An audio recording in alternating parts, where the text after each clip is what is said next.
Hello and welcome to the TechRaptor podcast. My name is Andrew Stretch. I will be your podcast host for today. And with me today, I have. Andrew Otton, editor-in-chief. Rutledge Doggett, site founder. And no one with an additional dumb quip. That's right, Robert is not here. We'll have some playful banter about how he's dead. Such a shame. We'll probably publish his obit on Monday, I think. No funeral services because we just wanted to be over with. That's true. Yeah, just like move on where we can. Exactly. But today we will be chatting about some news. Final Fantasy Battle Royale is shutting down. DontNod's very ambitious plan to release 8 games in the next 3 years, and Nintendo getting in a little bit of hot legal water. Not the first time. Yeah, that's. I mean, I think every company nowadays is kind of building up their own little track record. I don't know, when you're worth billions of dollars, you're going to be in court a lot. Yeah, it's true. To start us off, the Final Fantasy VII, The First Soldier mobile only Battle Royale title is getting shut down in January. Oh no. This title first launched last November. So we're not even at a year of it being out, and it has been announced that it is getting shut down. Yeah. I played a little bit of it at launch. Just a bit? Just a bit. I think I played like 10, 15 games. I mean, the control scheme was a mobile control scheme, but the mechanics were at least interesting, and they had a good spin on just Final Fantasy in general, from weapons and being able to find materia, and then kind of a PvE, PvP slash merge, like to where you can level up your character by killing monsters in the kind of open world, which would give you higher stats for combat and health and all that kind of stuff. And then the traditional closing circle. Do you know if they had controller support as well? Because I know that can sometimes be kind of hit and miss in mobile games. I don't know, because I don't play many mobile games, so I don't have a controller. Mainly played it because 1, I love battle royales, and 2, I love Final Fantasy. So I had to see if it was good, and I think had they brought it to PC, it probably would have done better. It's definitely a unique strategy to go mobile only without that additional like backing of a secondary platform. Yeah. Well, we talked a little bit about it before we started recording, but I do wonder. I'd be curious to know what the battle royale numbers just in general are in Japan, and if they were thinking, "Oh, we can corner that market that nobody's really gotten into," because it's a popular genre, obviously worldwide. Yeah. But I have no idea how it is in Japan, and if Square Enix is like, "Oh, obviously, people in Japan love Final Fantasy. We can definitely make a battle royale and corner that," because I know mobile gaming is probably bigger there than anywhere in the world. Well, Asia in general, but Japan specifically, I know it's massive. Yep. I wonder if that was the idea, and it just didn't grab on there. Mm-hmm. Yeah, I mean, I think in that region too, like you said, they wanted to try and corner the battle royale market, but they also do themselves a disservice not pushing to PC with how big that platform is for that genre. Yeah. Japan or no, I mean, I think you miss out on large streamers that's their bread and butter, Tarkov, and all that kind of stuff. Like, I think it probably could have seen more success with a PC release that had some level of influencer marketing with it. Well, I think that's something that like seems to be like Japanese company specific, where it's like a lot of them are realizing now, like, oh yeah, like putting stuff on PC is actually a good idea, because we're seeing a lot of the big Japanese companies do that more often now, including Square Enix. So I wonder if that'll be some kind of internal discussion, like, oh yeah, why wouldn't we also do this? I mean, that's just been a general shift in the landscape in general, looking at Xbox and PlayStation as well. Just like, fuck, why not? I think the new Crisis Core is coming to PC at launch, right? Yep. Yeah, it's coming to everything. It's coming to Switch, which is odd that Final Fantasy VII took a year to come to PC. No word whatsoever on any other releases. But then the approach that they're taking with Crisis Core is put it on everything. I wonder if when they pushed it, I wonder if when they pushed it to PC2, they saw the bigger numbers, and we're like, Probably. huh, maybe we should do that. Yeah. And here we are. And this has also not been Square Enix's first dabbling in mobile games as well. With what we've had 15 Pocket Edition, which was like a chibi version of 15 truncated down. Then we had that game that was just Sephiroth riding down the highway that was a bit more of like an idle runner-esque thing. Yeah. Now we've had a Battle Royale, and then we've also got that Final Fantasy VII compilation game coming out that's meant to be like... You play through the original game, essentially. Yeah, everything. But I guess when it was first announced, there was a whole lot of question of why would I want to play this on my mobile if the PlayStation version is going to look and run way better? And if the mobile game is now their updated version of the original without the remake fucking with the timeline, that may make a bit more sense. Yeah. Yeah, it's surprising not to see it. I was just thinking back to that PC thing because, like, that's like free to play stuff. Like, was born on PC, and PC people are very used to fiddling with that, trying something out. So it's very ripe for people to get in on that, particularly if it's something that's not graphically intensive, because then it just opens the market more. Mm-hmm. Yeah, and it was not graphically intensive, so it could have easily run on Yeah. most people's systems. Well, I'm assuming, if it runs on a phone, it'd run on a wide breadth of PCs. Well, and with the mechanics, it would have adapted well too. So it's not like they would have had to completely overhaul the systems for PC. So it's just, I don't know. It's interesting that they didn't consider or even say like a couple months in, oh, this isn't really working. Let's try PC.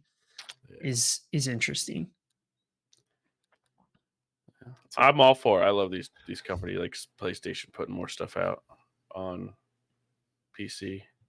I think it benefits everybody. I mean, yeah, for a lot of people, if you love a game on PlayStation and it comes to PC, you may buy it in both places. Like for me, Horizon Zero Dawn was one that I beat on PS4 and immediately bought on PC. Final Fantasy VII. Like, I don't understand you. You're the dope that they hope is out there. Listen, I've only got 6 copies of Skyrim. All right. It's like he's not quite a whale, but he's like a large manatee, like a largish manatee. We can get him to buy at least 2 copies of our game. Yeah. Are there achievements on both platforms? I will leave.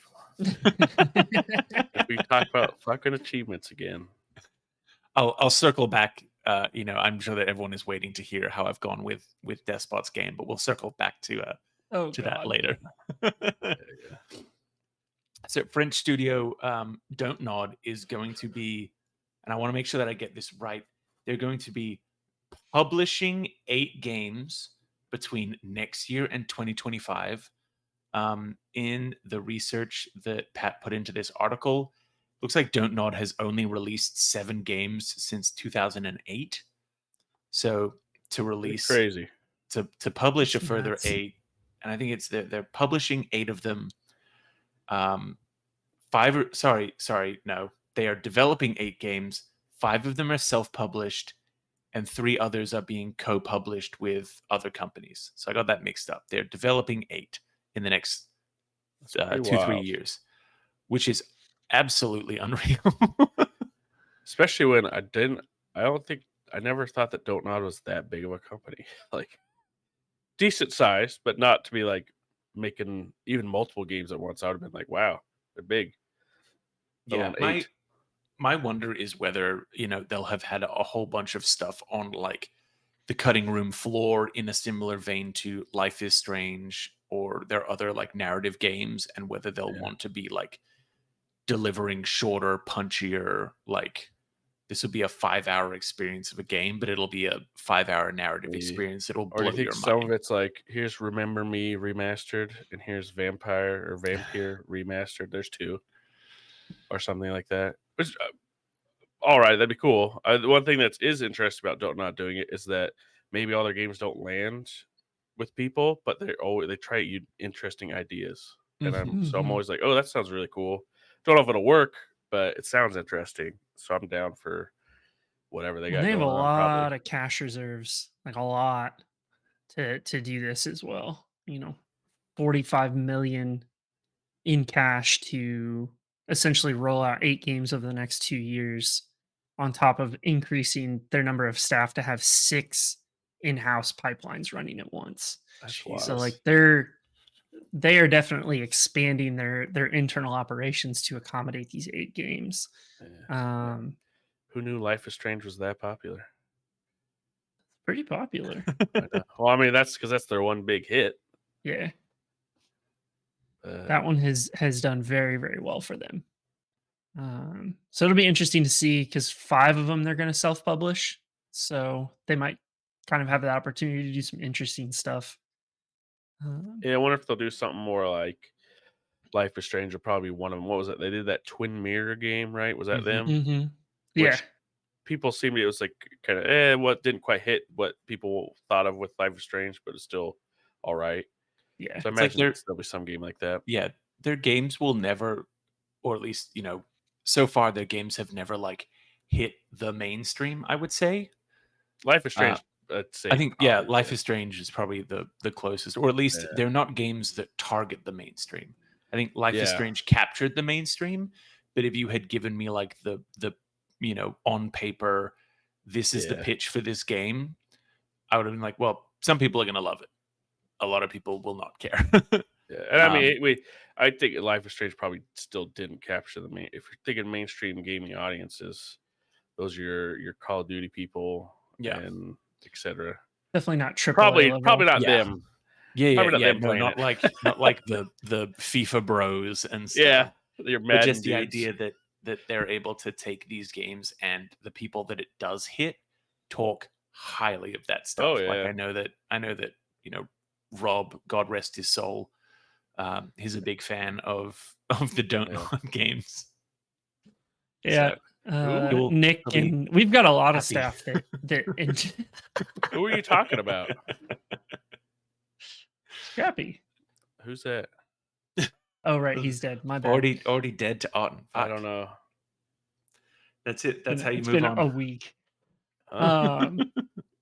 Yeah, I think I'll be interested to see what they do. Like, I think I like seeing these like double A level publishers kind of just Yeah. create things that they think are interesting Mhm. and kind of step away from the formula. I think that, and they're partnering with Focus Home on one, which Focus Home does a lot of that kind of solid double A Yeah. size games, which are still very popular. They're not triple A levels, but they are still solid investments. They create cool stories, and a lot of people play them. So there's probably a good chance that at least half of these are good. Well, Hey, I mean, at least half of them, a company releasing like what 4 good games in the space of 3 years. That's a That's not bad. success. That's Yeah, Yeah. that's pretty good. Only that, but like I was saying before, like I guarantee there'll be some interesting idea going on there in any of them. Like it'll be something that's worth checking out or seeing how whatever that idea is works. Well, they did something fun with the Life is Strange with the latest one, like the reading emotions. Like I think that if they have just like a core gimmick. Oh, so that wasn't them, but yeah. No? They've so for DontNod, they only did the original Life is Strange. They've done none of the other ones. Didn't they do Tell Me Why? They did that. Oh, No, I thought you were sorry, that was talking Tell Me about. Why. Tell Me Why was a different one. Yeah. Okay, no. Okay, so yeah, no, I'm not familiar. Yeah. So Yeah, they did they the first the Life is original. Strange. Yep, they did the Oh, original, interesting. but since then it's been a different company. That's mainly That's done it. interesting. Yeah. But Weird. I guess I'm mean- going to go dive down a rabbit hole after this because apparently I did not read enough Yeah. beforehand. But yeah, I mean, it's just like the Life is Strange was, I don't know if I'd say revolutionized, but definitely elevated that kind of genre, the adventure genre, adventure game genre, which, Telltale had been riding high on and hadn't really changed their formula. Yeah, they hadn't really changed their formula forever. Then Life is Strange came in. It's like, oh, it's a breath of fresh air, kind of in this different kind of story, different way they presented it. So if they're looking at that kind of that kind of stuff, because they seem to focus on kind of those more niche genres. Mhm. And if they're trying to do unique things with those, that would be, I'm all for it. Mm-hmm. Cool. Over in Nintendo's court, we have after a labor complaint was brought up against them by a QA tester who was subsequently fired for asking questions about unionization. Um, that everything seems to have been settled by Nintendo and not in Nintendo's favor. Yeah. That has resulted in them paying 26,000 in back pay to the developer who got let go. It was Nintendo, and the contracting company was Aston Carter. And as part of that, they also have um, an official notice that they need to place up in their entryway to let people know that we will not interfere or restrain or coerce you into exercising your rights to form, join, or assist a union, so on and so forth. Yeah. I mean, this is the latest. I mean, yeah, it seems like there's something every day. What yesterday was Starbucks closing a location over unions, but Mm. Starbucks is just an absolute garbage company. Um, it's becoming more common, and I cannot wrap my head around why companies continue to fight it and do things like fire employees because you just keep losing. Like at the end of the day, maybe if you cooperate and like collaborate, it's going to be a lot less painful than you continually having to pay legal fees because you want to be an asshole. Eh, I mean, the reality of it is what they're still doing is still way cheaper than having a unionized labor force Fair. in the long run. So if they keep gambling on that, because so far, the past 50, 60, 70, 80 years, it's worked. Yeah. Unions have really gone down the shitter in the U.S. And have been given a bad image, stupidly. As someone who is in a union, oh my god, it's the best. Let me tell you, it's always a good idea. Yeah. There might be things that a union does that you're like, oh, why would you fucking do that? But it's like, oh yeah, I still get all these amazing benefits, and we all get to collectively say, fucking pay us more. And they're like, Mhm. okay, I guess we have to, and then you get paid Yeah. more, and Well, and it's way better. a lot of our labor laws and a lot of how like business works from a 5-day work week and 40-hour work week that came from So much unions. stuff, yeah, the common stuff. That's where it And I think happens. that gets ignored, like that, you know, there's enough money in lobbying against unions that the Yeah, disinformation's out there. But there's also, if you dig a little deeper, you realize how much of an impact unions have had on capitalism and for workers. I would hope that this uh, in gaming particular, there's a very, I mean, there's fanboys for various companies, and I know Hmm. it's not going to open eyes to certain people. I hope it helps people realize like Nintendo's a business, Mhm. Microsoft's a business, Sony's a business. They're all going to do the same shit. As much as they could say positive things about whatever, they are at the end of the day they're going to pull the same nonsense. Yep. Um, they really are just out to get your money. Like Mario's really cool, but they want your money. At the end of the day, It's kind of, it falls into that same kind of like parasocial a little, funkiness yeah, that we've been having like so much between like personalities, celebrities, everything. And it's just like, well, now that companies or corporations are people themselves, they have a personality on social media. You know, Xbox tweets a funny image about Game Pass being in your kid's chocolate yeah, this year, yeah. or Heaven Sword being critically acclaimed MMO Final Fantasy 14. It's in your Um, kid's candy. Watch out. yep, it's you still got to watch out. Yeah, all the workers that are putting in this work, I all for them have my support. It's big changes need to happen everywhere, and that includes the gaming industry. Maybe Mhm. more so because it seems the way that it's set up, it's just way more advantageous because it takes advantage of that feeling of like, oh man, I'm doing this thing that I really like, and I'm working for this company. or whatever, and they definitely take advantage of that for people. Like if you were a kid and you told yourself, "Oh, someday I'm gonna work at Nintendo," you're gonna be like, "I'm the fucking coolest guy in the world." Like I work for Nintendo, and they definitely, I'm sure, They take take advantage advantage of that. Yeah. of that. Totally. Oh, you're excited to work here? Cool. Oh Pay yeah, you a little less. you get to work on the new Mario or whatever it is. Like you'll be like, but I'm working for them. Like I'll be willing to settle for less. It's like, especially for some like one of the biggest media franchises in the world, you don't need to settle for less. No. Always, always, always negotiate your worth. But they And if can they're not only willing pay to me pay this it, walk much. away. Chances are you'll come away with the cooler story that you looked Mario in the eye and said "fuck you," than if you then spend the next 8 years doing soul crushing work for overtime hours that you aren't getting compensated for. Yep. So I'm glad Nintendo got taken to task this time. I mean, I'm sure for this one instance, there's a lot more that didn't do it. But it's kind of cool to see this change, this generational change happening. Hopefully it continues, because it's going to be a long, hard thing that like it's happening right now, but like I hope it doesn't lose steam for people, because that's how that's they're playing the long game. They're hoping to bog everything down long enough to where people won't care anymore. Yeah. And the more, I mean, with the weird fucky way the legal system works, the more precedent there is for it, the easier it will be for future cases where the QA guy gets let go for, accidentally mentioning the word union at a meeting.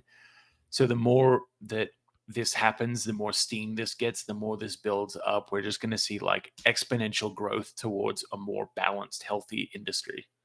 Yep. So yeah, this kind of news, talk about it, share it, Yeah. say stuff about it.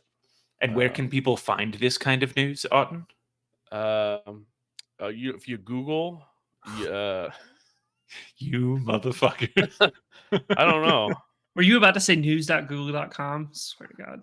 Well, I was gonna bring up X Jeeves, but I don't think that's around anymore. Do people still use Yahoo? Is that a thing? Can Probably. you imagine? So all the antitrust lawsuits against Google and all that kind of stuff. Imagine if it had been Jeeves that won search. How amazing! And would that have so, yeah, That's- you've got the little guy fighting a dude named fucking Jeeves. been? There's so many people that have no idea what we're talking about. Yeah, X Google Jeeves it. died forever ago. Yeah. Like, yeah. Anyway, I remember going to Ask Jeeves, and it would like you'd start typing and it'd fill it out in a question form. It would. Yeah, it always was a question. Yeah, you had to ask a question to Yeah. Jeeves. You could not put a statement. Anyway, Man, that was wild. We try to cover the union stuff as much as possible here at TechRaptor. So if you're There we interested in that go. news, There we go. take a look, because it's usually, if something comes up, it's on our radar, and it's a area we definitely want to highlight as much as we can. I should So probably make sure we have a gaming union category. that might not be a bad idea. That'd be a kind of a neat thing to have just a page where it's just, hey, here's all the union shit happening in games. Hey, by the time this There goes my podcast is out, Sunday. there may be That page may exist. there may be a gaming union topic page on TechRaptor where you can check out all of That'd the be good. latest gaming union news.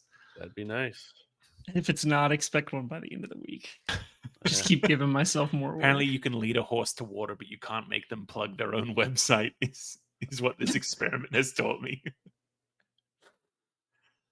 There you go.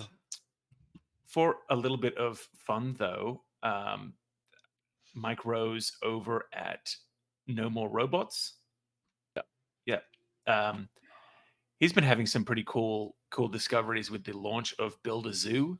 Yeah, he's been putting all kinds of cool stuff. This story and other stuff on Twitter about things. Yeah, that's if you're someone listening that wants to like follow someone on Twitter who gives like hard data, a really fantastic look at behind the lines of publishing and development and stuff, go and check out Mark Rose on Mike Rose.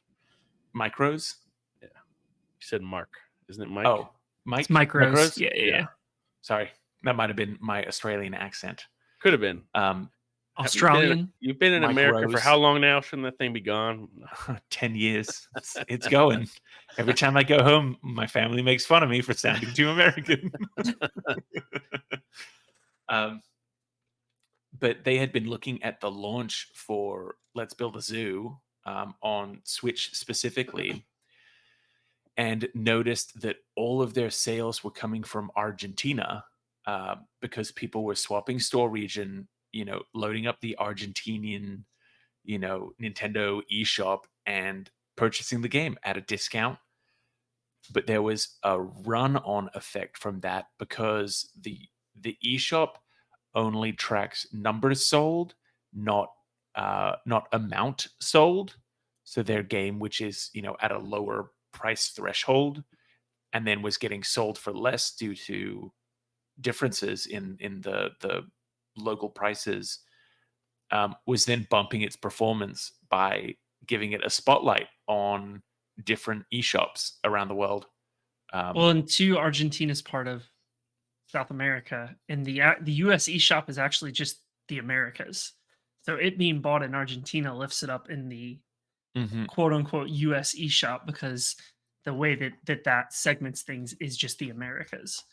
Yeah. So that was kind of neat too. Like that purchasing through Argentina would also give the game more visibility in the US and Canada, just continuing to steamroll for them, which is awesome because I think when we previewed it, it was positive. The game's delightful. So It's on Game Pass. it's on Game Yep, Just Pass. it's on Game Pass. I've been too busy playing bad video games to have a chance to load it up yet, but hopefully I'm going to get to it Bad video games tomorrow. also on Game Pass. Game Pass. It's got games. Good and bad, everything in between. At least they're free. Well, it's an interesting idea because it was to read through that story where he's like, "Oh my god, we're getting totally screwed," and then realize, oh, it actually turned out to be kind of a positive thing in the end because it gave It's you like a the lot more whole visibility. taking a loss on the front end Yep. to then build bigger at the back. It's the same principle as opening a new shop or something and giving out 50% discounts for the first 100 people that show up. Yeah, and I'd be curious to know. I don't know if he because he'll put stuff out like this as well. Like he'll say, "Oh, we made the most money on X platform or whatever for this kind of game." I'd be curious to know if this is the Switch is where they've made most of their money for that game now. Because I remember seeing other stories where like if something hits on Switch, it's everything else is nothing. Like it makes by far the most money Yeah. for them. Like for especially for this tier of kind of game, the like higher end kind of indie game. This is like where they thrive. I wonder whether he probably does have access to the differentiation between people playing on Switch and people playing on Steam Deck. Because I know that a lot of people have been chatting on Twitter, like developers and publishers as well, talking about like how their Steam Deck has taken over their core gaming platform. Yep. It would be interesting to see. The Switch is finally getting a run for its money. Yeah, which is wild. I guess I don't have a place for Steam Deck, but it was one of those like, man, I wonder, it'd be kind of neat to have, even though I don't think I'd use it that much. Because it's some people like it's powerful enough. Like, you could just place your laptop if you just have a different little bit of a setup you bring with you. Like, there's no reason you couldn't use it that way if you wanted it to just do both. I've been kind of looking at one myself as an alternative to Game Pass. That's what I was thinking too. Same thing. I was like, that'd be kind of perfect. Yeah, for any times that like my wife's watching TV and it's either between like my Switch or playing streaming Game Pass on my phone with a controller. If I just had a Steam Deck and just played the game on that, why the fuck not? Yeah. Yeah. Especially with the ability to launch more than Steam games too. With a lot of the none of us things that are have coming the out. deck, do they? The dead man does, No. but nobody inherited it. No. Unfortunately. That I think we buried with him. That he that's right. specifically He asked wanted to to be make buried sure with that it. no matter where he was, he wanted to be able to play Stardew Valley. That's right. I'm gonna get an index and then I'll probably get a Steam Deck. Well, there's been those little reports coming out. I know we're getting way off topic of what we were talking about, but there's the reports coming out that Valve's about to put out whatever the next thing is VR wise. So it might be worth waiting Maybe a little worth bit. waiting. Okay. Didn't a software patent also just got launched by them? So they may be Yeah. doing Maybe gearing up. something software wise as well. I'm not going Yeah. to be the first one to jump on it and say, "Oh my god, this is it. This is Portal 3." Yeah. If But only. I just wanted to play Star Trek Bridge Crew. Yeah, I still want to play Half-Life Alyx like really bad. I've That avoided too, reading yeah. anything about it. I know nothing about it purposefully. Well, there's 'cause been I some want to play it interesting someday. action RPG games that have come out that I want to check out. It's just VR is like becoming a way more my interesting limiter. space Yeah, my recently. limiter's not having a headset, Yep. and I want to do it. I think VR is definitely still becoming a very interesting headspace. Like I have my Vive. I don't have it hooked up at the moment because I moved computers, but VR still feels like, and it's been, I've had the Vive for like 7 or 8 years now. It still feels like VR is in a state of like, oh well, it's coming, it's coming. Yeah. Oh, It's, yeah. It still stretches. still It's still building. figuring things out. it's just for been sure. wild to me that it's kind of been sitting and like holding in this weird niche space for so long. I think its biggest shot is whenever the PSVR 2 comes out. Because I mean, if you have a console headset, that's the easiest way for your basic consumer to get into it. That's Yeah. also kind of shot itself in the foot, and it goes back to Sony's "We Believe in Generations." Yeah. But the fact that it's not backwards compatible, but yet we hear pretty much immediately after we heard it wasn't backwards compatible, we had a whole bunch of insiders talking about how like expect that every big PSVR developer They're going to update it. is working on updating, creating a port, whatever. I'm sure. But then is that just going to be another wave of games to have to repurchase on the PlayStation? Probably. Oh, Yeah. Like stuff like Moss, you'll see that'll come to PSVR 2. I guarantee it. Like the bigger things. But like when PSVR 2 was the thing, I was like, depending on how expensive it is, might give it a shot because like if that's what you're other than maybe the Oculus, I guess that's the other basic consumer thing that people use, or the Quest 2, whatever Quest they're 2, calling I it think now. is the biggest Yeah. one. Yeah. PSVR 2 might be the other way people engage with it. And it'd be interesting to see what happens. The cost of a PS5 and a PSVR is about the same as just a VR for PC. Yeah. In most cases. Well, if you're gonna get with one of the higher end ones, the Valve one, that's like $1,000.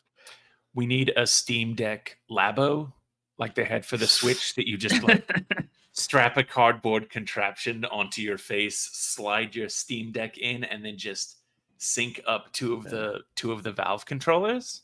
Maybe that's the software patent. Yeah, that's it. That's the big thing that the Index has, those controllers, like that they can actually knuckle controllers. Well, those seem like they just have so much more going for them. Like they can the haptic stuff where they can know what fingers you have on it and stuff like that, so you can grip stuff with just one or two fingers, stuff like that. It's just interesting stuff happening. I think that's the next breakthrough is like we started with VR where you have kind of basic controllers for the most part. Now you're kind of branching into it can tell fingers. There's technology out there that can recognize like footsteps and stuff like that. So when somebody figures out how to get that all-inclusive platform for less than $1,000, I think that's when it takes off because then you can really open up some interesting designs. And then we'll be able to use it to take yoga classes in VR chat. And everything will be right in the world. We will be at peace. That's right. That's when we get world peace, is when that gets invented. I'm surprised that AR didn't pick up as much as VR. VR is tougher, I think, to like but translate like the to an HoloLens enjoyable stuff, experience. I feel like we heard about the HoloLens like really intently for like 2 years. Yep, and then like nothing. Because I mean, really cool stage demo. Yeah, if I had something to toss up between a Steam Deck to play my Game Pass games on, or just like streaming the game onto like a wall, I would totally want to just stream it onto the wall that only I could see. It's true. Neat. Technology just isn't there, apparently. Well, I think that's enough talking about the future. So, Otton, what have you been playing this week? Nothing. But Okay, Rutledge, what have you been prior to this week, I played a really cool game called Isle of Arrows. Is that right? Yeah, Isle of Mhm. Arrows. Yep. I don't even remember how I found it. I found it and immediately linked it to Rutledge, and I said, I said, this is your next game or something, right? I'm ruining your life or whatever it was. And now I've got 14 hours in it. And it's cheap game. I think it's it's $13, very worth it. Looks great. It's a roguelike tower or roguey wogie. My mistake. Rogie Sorry. Wogie. It's a roguey wogie tower defense game, which is such the those marry together really well. It just hasn't been done very often. The other game was what, Rogue Towers out there, Rogue Tower. right? Yeah, it's another Rogue good one. Towers, the other roguelike tower defense game. Where in Rogue Tower, you're building towers at like kind of any tower defense game, and the roguelike stuff comes in is that every level a new square comes in with a new pathway and new place to build towers. With Isle of Arrows, it's not, deck building is not the right thing. It's just they look like cards that come in because you're not building a deck. You just get unlock access to new cards or new like pathway types. But you start on an island that slowly builds out over time, where you have land where you can build pathways and towers, and you have an income, and you can use that income to to get your next tower or whatever your next card, quote unquote card is. That might be a pathway or a tower or whatever. Um, but maybe you don't want to use your money because the more money you have, you gain interest, and that's the money you gain between rounds and stuff like that. So there's a little bit of strategy of when you want to maybe invest into getting whatever because you're not doing so well on rounds, like you're letting people through or whatever it might be. But it's got a lot of super simple systems that work together really well. Like I remember I got through something. I was like, man, I beat that level essentially, whatever it was that whatever they call them.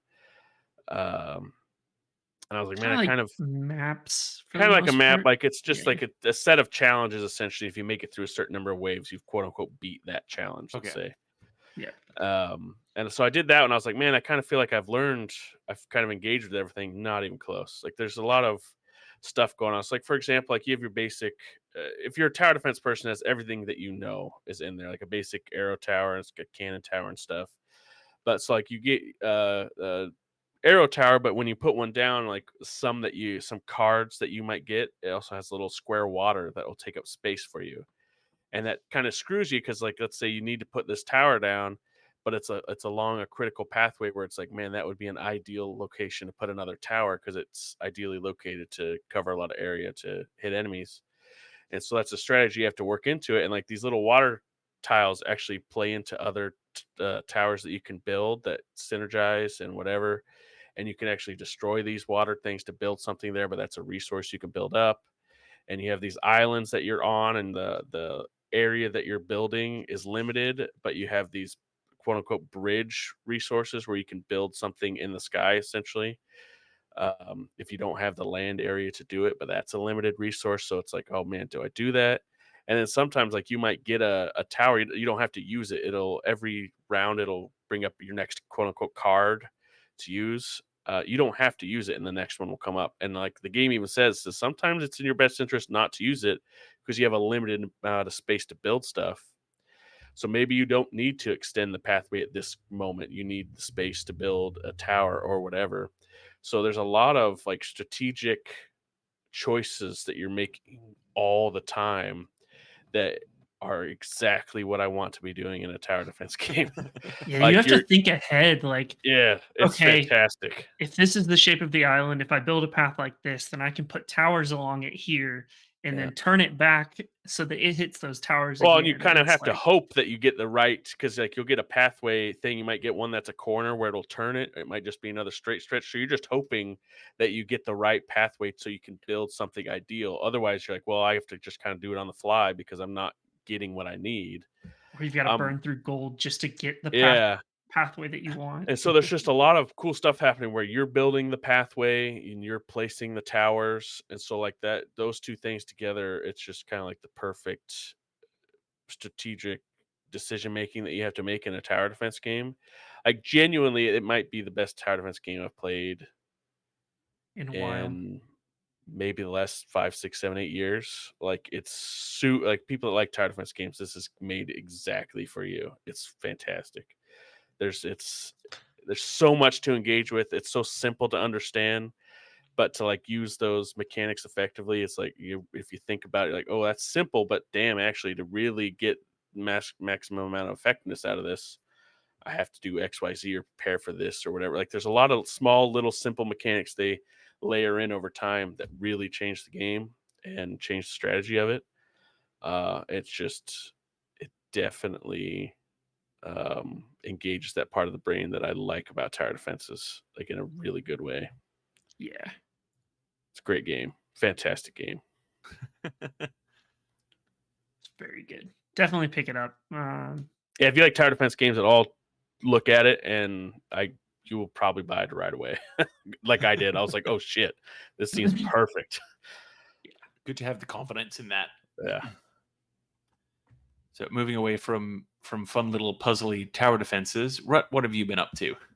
I've been playing Darktide the last couple days for the beta, and I reviewed the Last Oricru Thursday, I think. I think I was on the higher end, but just to touch on that one quickly, it's a Souls-like that basically touts that your decisions matter. It's And Elex, for but once, fantasy. they actually, but for once they actually do, to where, and I'll try not to spoil anything. Early on in the game, you run into this rat. They're like the ratkins, and he's Game looking has for a rats ring. confirmed. Spoilers. Fucking A. Sam will love it.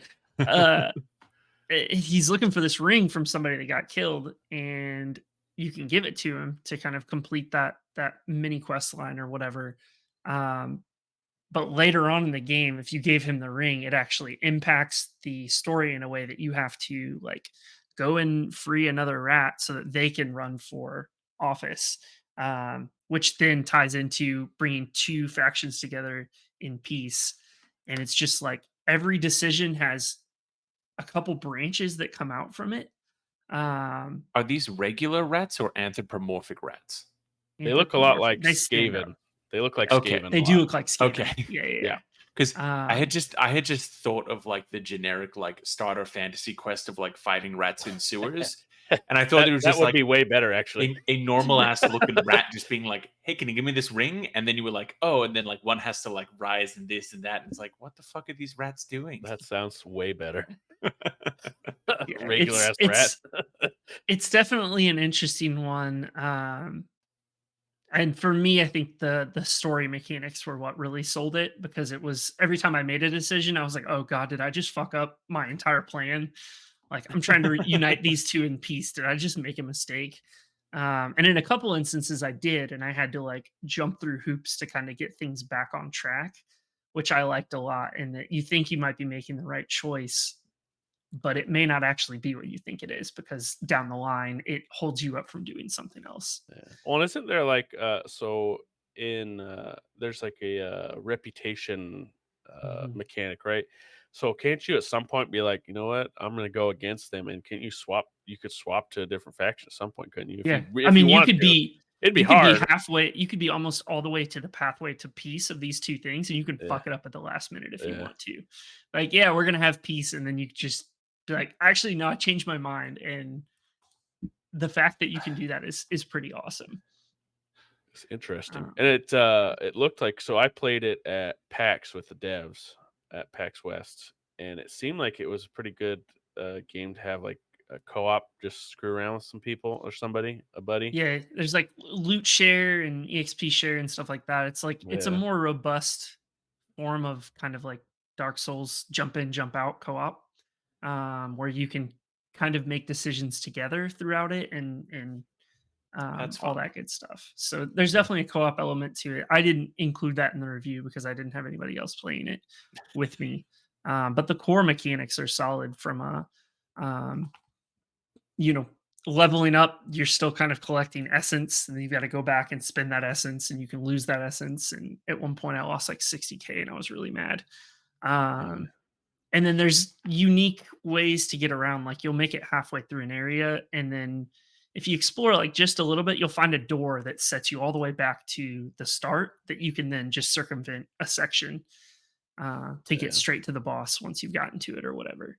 Now you said Souls like, but like from what I remember, the combat's a little more jank than a Soul. Like you're not going to get the polish of a Souls game, right? No, I mean there's definitely I would say it's closer to Souls light combat for the most part. It's closer to an action RPG, but there is Yeah. definitely an element of you need to be dodging, you need to be blocking. Yeah.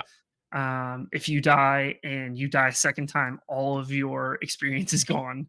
Um, and they also had kind of an interesting mechanic to where you could spend your essence for gold, to where you could convert it to gold essentially. So if you're like, I really want to buy this thing from the vendor because it would, you know, 25, 30 more damage than what I've already got, you can just go grind for a little bit and then spend gold to kind of become stronger. Or even you can upgrade everything up to a +3, but as you upgrade it, you have to have higher stats too. Um, To, so like there was use just it. like a lot of different mechanics that for me clicked really well as someone who is not identified with Souls games or kind of that genre of if I fuck up twice, I've got to basically start all over. Um, because I am not a patient man. I just want to hack everything down. And So if this one but would definitely challenged me. if you were gooder, wouldn't that not be a problem? If you Yes, just but I am got I am gooder. not I'm not gooder. Um, So if you spend the time to get gooder, then you would be able That's to the do only that. reason I beat the game is I spent the time to get gooder and memorize the patterns because every enemy has like their own Oh, unique patterns and Mhm. you can learn to dodge and all that kind of stuff. sounds like you're ready Um, to play Dark Souls. Go back to Elden Ring. nope, nope. Oh, Having Those don't having have enough other mechanics to keep me driving forward. Whereas Oricru, I was actually like legitimately invested in the story that I was creating and wanted to get it to the end. Um, I think that's always been the challenge for me with Souls games is I'm just like you're just going boss to boss for the most part. And to me, hey, there's all kinds of you environmental storytelling going on, man. I'm yeah, not you've good got at to environmental you've got to storytelling. read that ring that subtly references a different character that you'll run Yes. into three-quarters of the way through the game that will supply you with the answer to tell him so that he will give you a Yes. different cow skull that will then point you in the direction of the true relationship between Winifred Mysteria and her estranged husband turned werewolf. And yeah, make sure to read every tombstone because they might have something to know. You know that skeleton laying nearby? That's the guy from the story that you just read about. That's him. Also, two finger butthole. Oh. Um, very So important. that's the level of storytelling he wants. Well, Rutt's Basically, going to finish this and then go back to replaying Leisure Suit Larry. So yes. That's a name I have not heard in a long time. Wow. didn't a new one come I said, out like yeah, no, a couple Like a years ago, year last right? ago year? or two? Yeah, new one did come out. Don't act like you don't know. We It know you didn't played it it. didn't get reviewed well. That I remember. How could it? I mean, yeah, I don't think any of the originals got reviewed well either. Fair. Fair. Yeah. But I've also been playing the Darktide beta and I'll touch on that like briefly. It doesn't have everything in it, which was kind of a disappointment for me to grind up to level 11, hoping I could like check out what the crafting system is going to be like. Unfortunately, that was not the case. But from a gameplay perspective, it's solid. I think that there's enough variety, and they kind of rather than Vermintide 1 and 2, you were choosing missions and then choosing either modifiers or um, difficulty levels every 10 minutes all the missions change and Mm. sometimes it'll have a secondary objective and sometimes it won't. Sometimes it'll be like, hordes last longer or the lights are out, at which point you're basically just operating by flashlight. um, which is kind of deep rock galactic-ish. um, so I'll be curious to see how things proceed in terms of the rest of the mechanics, because the beta is definitely very simple. It's, jump into a mission, complete the mission, and it's a little more objective focused to where you're either destroying you're assassinating, you're fixing something, you are loading up ammo, and then the last one's like you're killing a demonic entity. Um, and As it you was a do. lot of repetition because it was only 3 maps for the beta. Yeah. But How I was think the there's shooting? definitely a lot of potential. The shooting's good. Like I played in typical me fashion, the sharpshooter, um, which has a significant amount of ammo, and you can basically just nonstop shoot if you want. But if the horde gets you, you're going to get your ass handed to you. So the melee really still is important. Okay. And I also like that in Vermintide 1 and 2, you had one of each class, and you could only have one of each class in your party of 4. It doesn't matter this time. Like I was in matches with 4 sharpshooters, or myself, a psyker, and 2 of the ogrins, which are basically just big tank dudes. Um, it doesn't matter quite as much from a party composition standpoint. It doesn't force you to have one of each. So, if you and your friend like playing a particular class, then you can still play it together. And there's really not a ton of drawback, other than some are obviously more squishy than others. Um, In terms of the I don't want to say resurgence, but the improved popularity of like 4 versus environment that we've seen in video games, how do you think that it will rank up? Do you think that you're liking it more or less than Vermintide? How is it compared to Bad Blood? Does Red Out have competition to worry about? it's definitely simpler. Like I think the thing I liked about Vermintide was the roll system at the end. Mhm. That kind of provided a little bit of incentive to grab all the tomes, do this, do that, all that kind of stuff.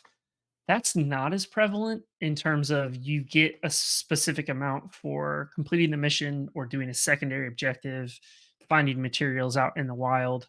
Um, and instead of everything being like having essentially one cosmetic slot, and then you have like headpiece, armor, so on and so forth in Vermintide. In this one, it's you have a gun and a melee weapon, and then everything else is cosmetic. Um, which is an interesting change and definitely puts a lot more emphasis on the weapons. Um, which is why I was bummed that we didn't get a chance to see the crafting yet, because I think the crafting is what'll really That'll be where the differentiate the game game. blows up. Yeah, Yeah. really Because expands. you hit level 11, and that took me like I want to say 20 missions, because I had a couple crashes and some other stuff. So there was some, from a performance perspective, there were some issues. Um, but I hit level 11, and then it unlocks like contracts, which are basically weekly things to complete that you get a special currency for, that you can buy higher level weapons with. Um, so crafting, I think, is that last component I need to see before I can say it's solid. I will say the actual like combat far better than Back for Blood or some of the other ones. It never felt like overly slanted Mhm. or weirdly boring. Everything fit. Um, in terms of like world, and the banter is classic Darktide banter. There's like two girls that have like Scottish voice lines, and it's just I heard somebody describe it as aggressively Scottish, and I Fuck thought yeah. that was So that's pretty always on good. par. Yeah. It's Yeah, it always was good to hear. hilarious. Aggressively Scottish is amazing. Yeah, so it's if you liked Vermintide, I think it's worth picking up. Um, because you can still kind of play the class that you want to play, and it looks like there's going to be enough depth to have a significant amount of replayability. And So and that will also be Game Pass, it Will will. it? isn't it? It's November 30th. I I don't have see to. it on their coming to Game Pass list, but I wouldn't be surprised. I don't remember Might hearing it. I might have that coming out. No, the loadout.com saying that it's coming to the game is still set to be available Game Pass day 1. Oh, there you go. You Yeah. heard it here, not first, probably. You were reminded here first. Yes. Checks out. Oh boy.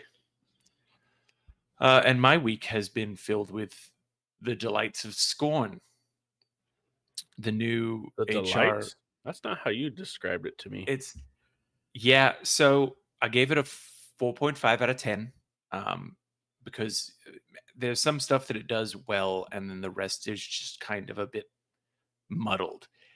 It definitely feels like Ebb Interactive knew the vision. They said, we want to make an HR Geiger inspired video game, and they fucking nailed it. They did such a good job nailing down that aesthetic. It is probably in my like game of the year for artistic direction. But boy, everything that links between those gorgeous set pieces is mush. Um, the puzzles were fun, but very very linear. Um, a lot of them pretty basic as well. Combat could have just been stripped out, and it would have probably been a better game. I think I would have preferred some more like on rails, like you're running from some demonic entity a la the Medium, where it like doesn't actually give you a chance to be powerful. It forces you to run away, but the things look like weird, like turd potato skins that shoot globs of acid at you. Uh, Weird fucking game, and I have no clue what was happening. The biggest issue, I'm a very like story driven person. The reason why I love Game Pass and playing so many games is the number of stories that I'm able to consume.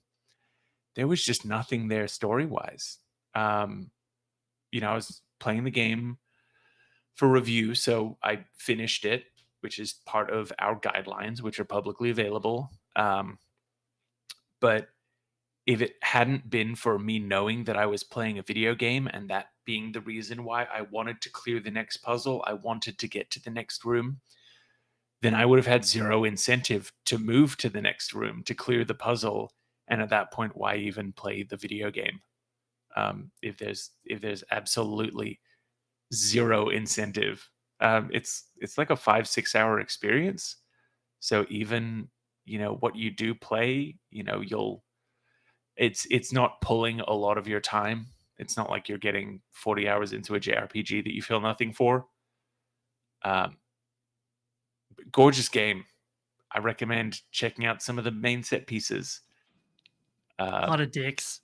Yeah, lots of dicks. Very, very in with the Geiger insertion fetish. Every switch you need to approach, you are, putting your fingers into like weird fleshy holes and pulling. Or there's one point at the very end, spoilers, that there is a jerk off machine that flips I up. saw that And image. yeah, I sent a as we were all in the TechRaptor Slack joking about Geiger's insertion fetish. And yeah, just penises fucking everywhere.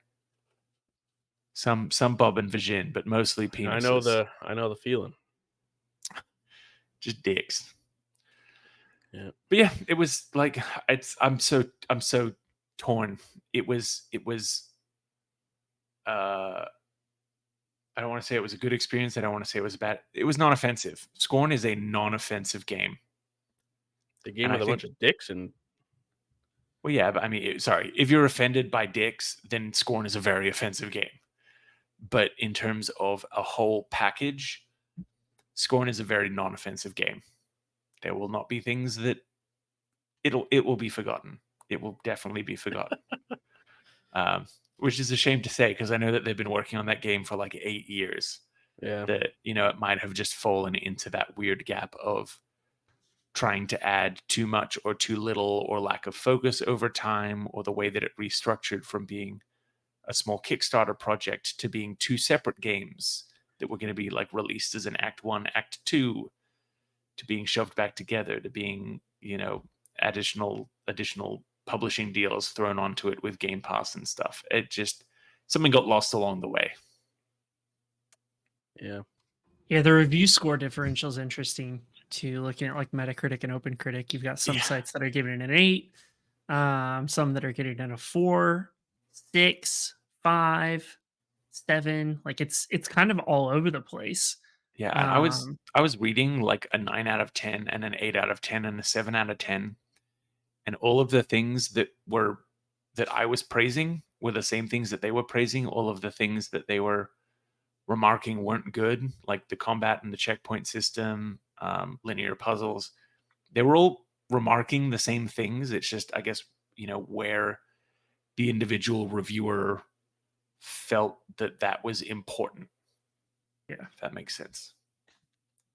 it definitely kind of showed I don't want to say divide, but there's definitely certain mechanics that resonate with certain people. Mhm. And that's hard to avoid. And this one seemed to have enough of the different mechanics that were important to people that it just kind of it's ended up all over the place. Mhm.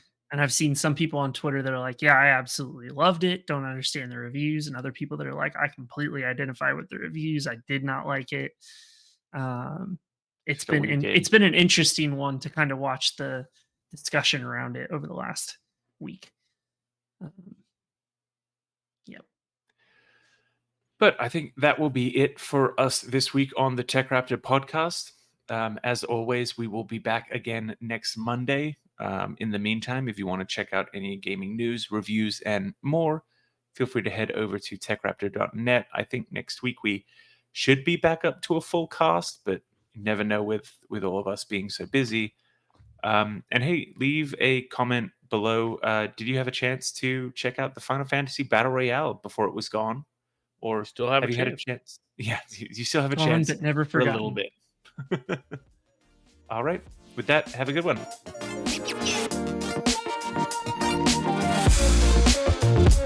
Yeah.